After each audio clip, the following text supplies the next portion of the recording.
Para hadirin, hadirat, para pemirsa, para pendengar,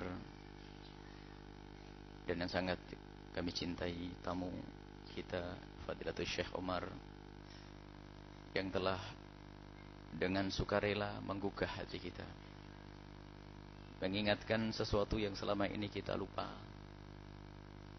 bahwa di sana ada pejuang-pejuang yang bukan sehari dua hari, bertahun-tahun. Pejuang-pejuang di Palestina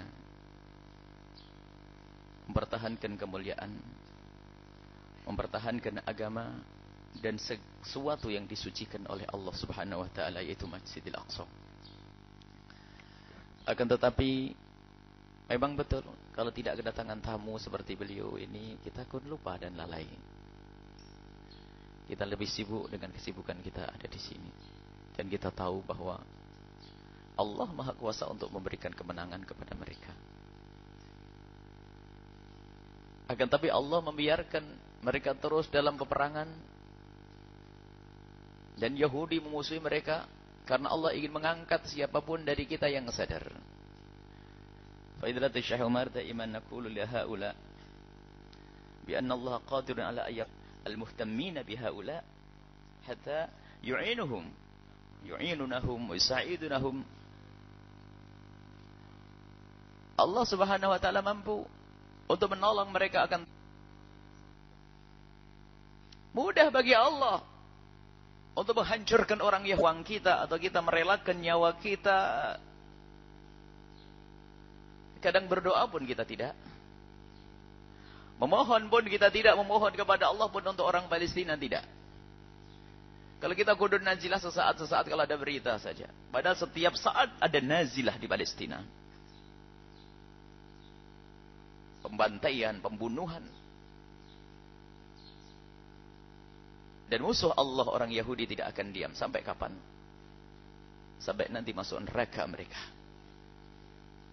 Mereka tidak akan diam. Dan itu kehasatan, kedengkian. Kedengkian. Dan insyaAllah ayat yang akan kita baca adalah termasuk tentang orang-orang Yahudi. Kita lanjutkan dari ayat sebelumnya. Dan sisihkan nanti waktu. Sisihkan sesuatu yang bisa kita berikan untuk orang-orang Palestina. Apa yang kita miliki nanti akan kita beri waktu untuk bisa membantu warga Palestina. Setiap warga Palestina yang tertimpa musibah, apakah anaknya meninggal atau suaminya, adalah akan diangkat derajatnya oleh Allah Subhanahu wa taala. Akan tapi di Indonesia sesaat anak bejat, ibunya masuk neraka bersama sang anak karena bapak ibunya salah mendidik anak. Kita harus paham makna ini. Kebejatan akhlak moral di negeri kita. Perzinahan, Allah, mabuk dan seterusnya. Kebusukan-kebusukan ada negeri kita ini. Dan itu semua musibah merendahkan kita. Semoga kita yang tidak bisa berjuang bersama warga Palestina, akan tapi kita dicatat sebagai pejuang-pejuang yang di Palestina nanti, dengan doa yang kita panjatkan, dengan rezeki yang kita berikan, dan dengan terenyuh di hati kita di saat kita mengingat Palestina. Tapi kita sudah dibuat oleh media itu, dibuat kita itu kebal. Dahulu mungkin kita melihat korban di Palestina, kita akan marah gemeteran. Tapi setiap hari kita melihat di televisi, biasa. Kemarin lebih bagus, kemarin lebih serem lagi, kemarin lebih serem. Cuman begitu saja komentar kita. Tidak menghidupkan. Yang menganggap diri mereka adalah bersih, hebat, suci. Orang Yahudi itu mengatakan, aku adalah anak-anak Tuhan. Allah tidak akan menyiksaku nanti di akhirat. Kalau menyiksa hanya sebentar saja. Itu yang menjadikan kesombongan. Dan kalau orang Islam punya sifat seperti ini, kayak orang Yahudi. Yuzakkuna anfusahum. Menganggap dirinya lebih. Nahnu abna'ullahi wa ahibba'uh.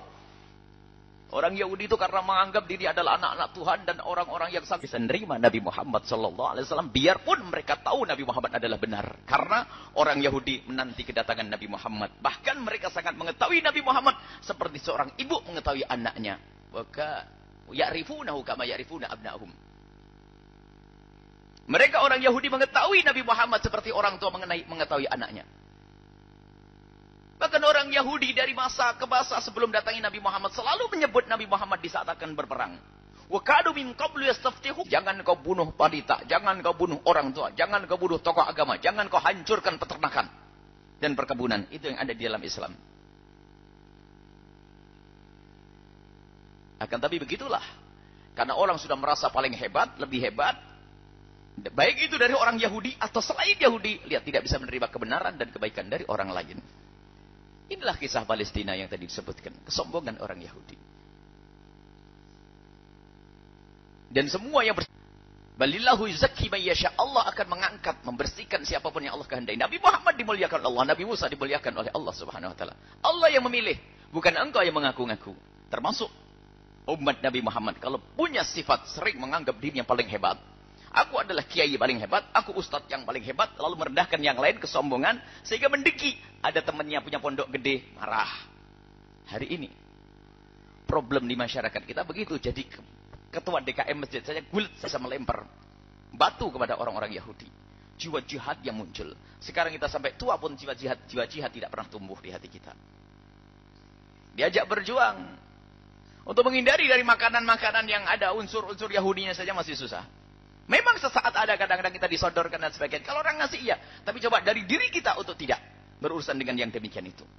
Belum lagi kita bagaimana perjuangan kita untuk membantu orang Palestina. Tanyakan kepada diri kita sendiri. Berapa ribu, berapa ratus ribu, berapa juta yang mereka berdusta. Orang-orang Yahudi berdusta atas nama Allah kadang. Mengatakan dirinya adalah anak-anak Tuhan. Bahkan di saat mereka ingin menghancurkan kaum muslimin, mereka memegang kitab suci. Kitab suci apa yang dipegang? Mereka berdasarkan kitab-kitab yang sudah mereka rubah. Sehingga tidak akan ketemu. Tadi disebutkan oleh Syekh Umar bahwasanya ajaran syariat akidah orang Yahudi.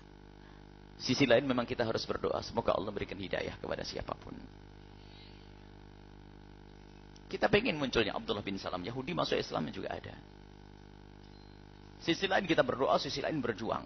Jangan sampai kita juga masuk bab terlalu lemes-lemes. Yang penting kita doa-doa saja. Doa penting, akan tapi sesaat ada namanya perjuangan. Dengan jasad kita, dengan tenaga kita, dengan nyawa kita. Kita berjuang mengorbankan nyawa kita. Berdusta atas nama Allah. Orang Yahudi berdusta atas nama Allah. Kitab suci dirubah di atas namakan Allah. Undang-undangnya dirubah. Dikatakan ini adalah undang-undangnya. Ada jalsah tafsir Al-Quran. Lakin biwujudikum naqtasir. Dan nasir insyaallah. Alam tara ila alladhina utu nasiban. Apakah kamu tidak melihat mereka itu orang Yahudi, Nasrani yang diberi oleh Allah kitab suci minal kitab, tapi ternyata yu'minuna bil jibti wat taghut. Para ulama menjelaskan liberal Islam macam-macam Islam yang menjadikan tidak ada cemburu, bahkan mungkin dengan kaum muslimin berantem, tapi dengan orang di luar Islam lebih mesra. Ada musibah. Mereka kelihatannya beriman kepada Al-Quran, tapi mereka lebih beriman kepada akal dan hawa nafsunya sendiri. Menafsiri Al-Quran seenaknya sendiri. Tidak mau berpegang dengan penafsiran para ulama-ulama terdahulu. Sudah begitu, wa yaqulul ladzina, kan ulama-ulama terdahulu. Hanya karena terkagum dengan sebuah buku yang ditulis oleh orang Yahudi. Lihat. Ini problem. Lalu mengatakan bahwasanya orang-orang itu lebih benar. Orang Yahudi benar. Sampai hari ini lihat. Berita itu dirubah. Kalau ada kejahatan yang dilakukan oleh orang di luar Islam, ditutup. Tadi beliau saya mengatakan bahwasanya orang Yahudi itu kalau menyerang orang Palestina itu tidak usah pakai alasan, sudah. Pokoknya nyerang saja, sudah.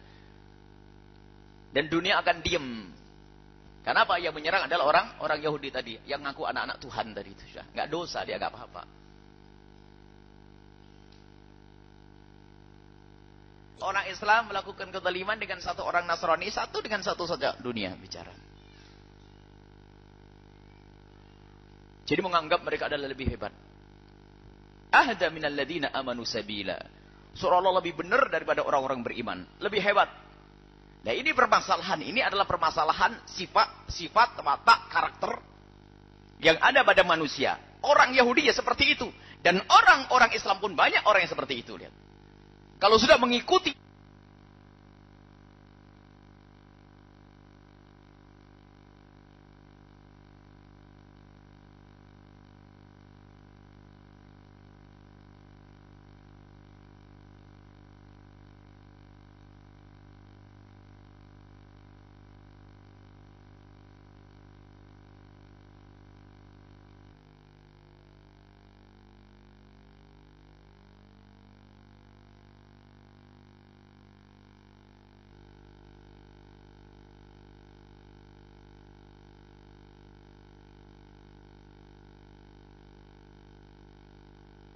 masalahnya adalah anak kecil dibantai di sana. Wanita dihinakan di sana. Biarpun tidak akan hina, mereka akan semakin mulia. Ini yang harus kita hadirkan, bahwa sebab-sebab permusuhan itu adalah karena kedengkian dari orang-orang yang mengaku paling baik saja. Dari orang Yahudi atau dari orang Islam sendiri. Orang Islam sendiri kalau sudah merasa pemikirannya paling hebat, paling benar, itu masuk bab sombong. Ternyata kisah bermaksiatnya hak, maka dia akan mendengki. Hasadan min indi anfusihim. Karena kedengkian kepada Nabi sallallahu alaihi wasallam, maka sampai hari ini pun mereka akan sengsara dan semakin jauh orang Yahudi. Baik, ini saja insyaallah yang bisa kami hadirkan.